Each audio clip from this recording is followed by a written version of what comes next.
மடப்புரம் அஜித்குமார் கொலை வழக்கில் சிபிஐ தாக்கல் செய்த குற்றப்பத்திரிகையில் குறைகளை நிவர்த்தி செய்து மீண்டும் தாக்கல் செய்ய உத்தரவு பிறப்பிக்கப்பட்டுள்ளது. மதுரை மாவட்ட நீதிமன்றத்தில் தாக்கல் செய்த முதற்கட்ட குற்றப்பத்திரிகையில் பல்வேறு குறைகள் இருப்பதாக கூறி நீதிபதிகள் உத்தரவிட்டுள்ளனர். இது தொடர்பான முக்கிய செய்தியை பார்த்து வருகிறோம். திருப்புவனம் மடப்புரம் கோவில் காவலாளி அஜித்குமார் கொலை வழக்கில் சிபிஐ தாக்கல் செய்த குற்றப்பத்திரிகையில் குறைகள் இருப்பதை நீதிபதிகள் சுட்டிக்காட்டி முதற்கட்ட குற்றப்பத்திரிகையில் குறைகளை நிவர்த்தி செய்து மீண்டும் தாக்கல் செய்ய உத்தரவு பிறப்பித்துள்ளனர். இது தொடர்பான முக்கிய செய்தியை பார்த்து வருகிறோம். மதுரை மாவட்ட நீதிமன்றத்தில் தாக்கல் செய்த முதற்கட்ட குற்றப்பத்திரிகையில் குறைகள் இருப்பதால் அதனை நிவர்த்தி செய்து மறுபடியும் தாக்கல் செய்ய நீதிபதிகள் உத்தரவிட்டுள்ளனர். இது தொடர்பான கூடுதல் தகவல்களை நமது செய்தியாளர் சிவகுமார் வழங்கிட கேட்கலாம்.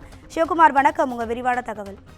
அதாவது சிவகங்கை மாவட்டம் மடப்புரம் பகுதியில் கடந்த சில மாதங்கள் உயரத்தால ஒரு 1.5 மாதங்களுக்கு முன்பு கோவில் காவலாளியாக இருந்த அஜித்குமார் அப்படிங்கிறவர் போலீஸ் காவலில் வச்சு கொலை செய்யப்பட்ட வழக்குங்கிறது தமிழகம் முழுவதும் ஒரு பெரிய அதிர்வலையை ஏற்படுத்துச்சு. எப்படின்னு பார்த்தீங்கன்னா, போலியான பல்வேறு புகார் குற்றச்சாட்டுகளில் விசாரிக்க சென்று அதன் அடிப்படையில் அவர் தாக்கப்படக்கூடிய வீடியோ காட்சிகள் வெளியாகி தமிழகம் முழுவதும் மட்டுமல்லாது பல்வேறு இடங்களில் பலவிதமான அதிர்ச்சி ஏற்படுத்துச்சு.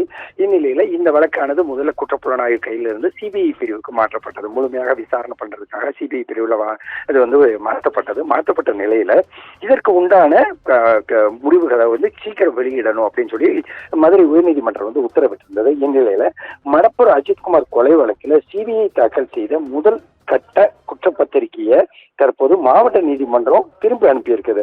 குறைகளை நிவர்த்தி செய்துட்டு மீண்டும் தாக்கல் செய்யவும் உத்தரவிட்டிருக்குதுங்க. மதுரை மாவட்ட நீதிமன்றத்தில் தாக்கல் செய்யப்பட்ட இந்த முதல் குற்றப்பத்திரிகையில பல்வேறு குறைகள் இருப்பதாக சொல்லிதான் திருப்ப அனுப்பப்பட்டிருக்குது.